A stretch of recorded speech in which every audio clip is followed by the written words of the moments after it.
దావీదు సౌలు దగ్గరికి రాకమునుపు యుద్ధ విద్యలను అభ్యసించినట్టు కానీ సైనిక శిక్షణ పొందినట్టు కానీ ఎక్కడ వ్రాయబడలేదు. దావీదు అన్నలు సైనిక శిక్షణ పొందారు, సౌలు సైన్యంలో ఉన్నారు, అది తెలుసు, బైబిల్లో రాస్తుంది. కానీ దావీదు యుద్ధశాలి అని సౌలుతో దాసుడు చెప్తాడు. అంటే దావీదులో ఒక యుద్ధశాలి ఉన్నాడు, ఒక సూర్యుడు ఉన్నాడు. ఆయన ఎక్కడ నేర్చుకున్నట్టు కనపడదు యుద్ధం, కానీ నిజం. అంటే దావీదులో ఒక గొర్రెల కాపర్నే దావీదు చూసుకొని ఉండొచ్చు, దావీదు ఫ్యామిలీ కూడా అదే చూసి ఉండొచ్చు. చివరికి గొలియాతుని చంపడానికి దావీదు లైన్లోకి వచ్చినప్పుడు పెద్దన్నయ్యకు ఏలియాబు ఏమంటాడో తెలుసా? ఆ చిన్న మందని ఎక్కడ పెట్టావు? ఆ చిన్న మందను కాయటమే చేత కాదు, వాడి మీదకి యుద్ధానికి పోతావా అని తిడతాడు.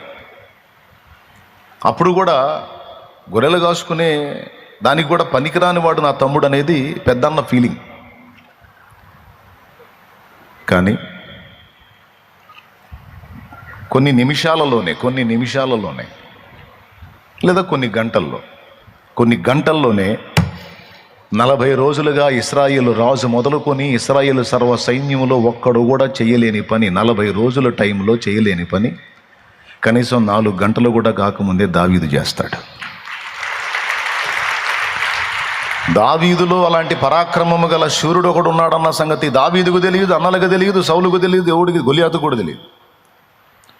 కానీ దావీదులో అలాంటి పరాక్రమాన్ని నింపి లైన్లోకి తీసుకొచ్చిన దేవుడికి మాత్రం తెలుసు ఆ సంగతి. అందుకే నేను చెప్తున్నది ఏంటంటే, మనకి దేవుడు అనుగ్రహించిన సామర్థ్యాలు దేవుడు లైన్లోకి తీసుకొచ్చిన దాకా ఎవరికి అర్థం కావు. నేను చెప్తున్నా, నీకు కూడా అర్థం కావు. ఆ సమయం వచ్చినప్పుడు అవి బయటకు వస్తాయి. నీకే ఆశ్చర్యం కలిగే కార్యాలు నీ నుండి జరిగిస్తాడు ఆయన. ఇది నా జీవితంలో కూడా నేను ప్రాక్టికల్గా అనుభవించి చెప్తున్నాను. ఓకే, సో భవిష్యత్తు తెలుసు, అండ్ నీకు ఏమేమి ఇచ్చాడో అవి కూడా ఆయనకి తెలుసు. అంతేకాదు, నిన్ను ట్రైనింగ్లోకి నడిపించడానికి, అంటే శిక్షణ చేయించడానికి, నిన్ను సిద్ధపరచడానికి నీ సామర్థ్యం ఎంతవరకు నువ్వు మోయగలవో, ఎంతవరకు నువ్వు తట్టుకోగలవో, నిన్ను శుద్ధ సువర్ణంగా మలచడానికి ఏ రేంజ్లో నిన్ను